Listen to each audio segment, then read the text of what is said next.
to my channel.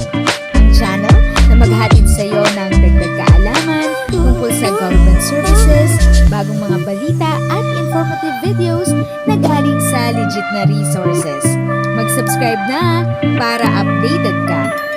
Inanunsyo ang mas maagang paglalabas ng SSS Monthly Pension para sa buwan ng Enero 2026, partikular para sa unang batch ng mga pensioner dahil sa sunod-sunod na opisyal na holiday mula Disyembre 29, 2025 hanggang Enero 2, 2026. Ayon sa umiiral na patakaran ng Social Security System, SSS, kung ang nakatakdang petsa ng crediting ng pensyon ay tumapat sa Sabado, Linggo o opisyal na holiday, ang pensyon ay ikikredit sa huling working day bago ang mga nasabing petsa. Dahil holiday ang Disyembre 29 hanggang Enero 2, ang SSS Monthly Pension para sa Enero 2026. Ng unang batch ay ilalabas ng mas maaga sa Disyembre 26, 2025, Biyernes. Ang unang batch ay binubuo ng mga SSS pensioner na ang date of contingency ay ika-1 hanggang ika-15 araw ng buwan.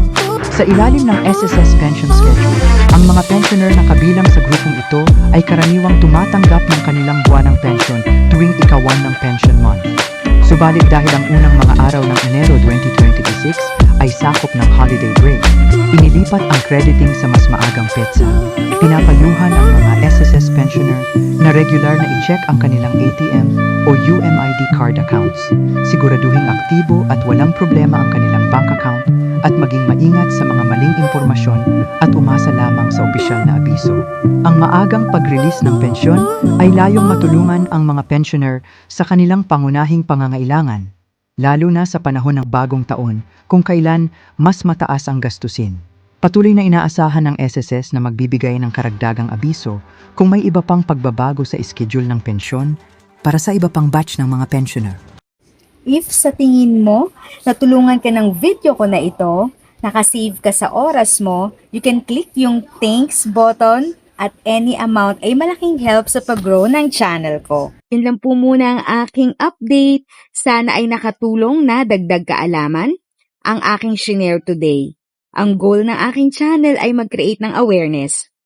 Kung ganitong mga topic ang gusto mo, panoorin mo ang mga videos ko na ito.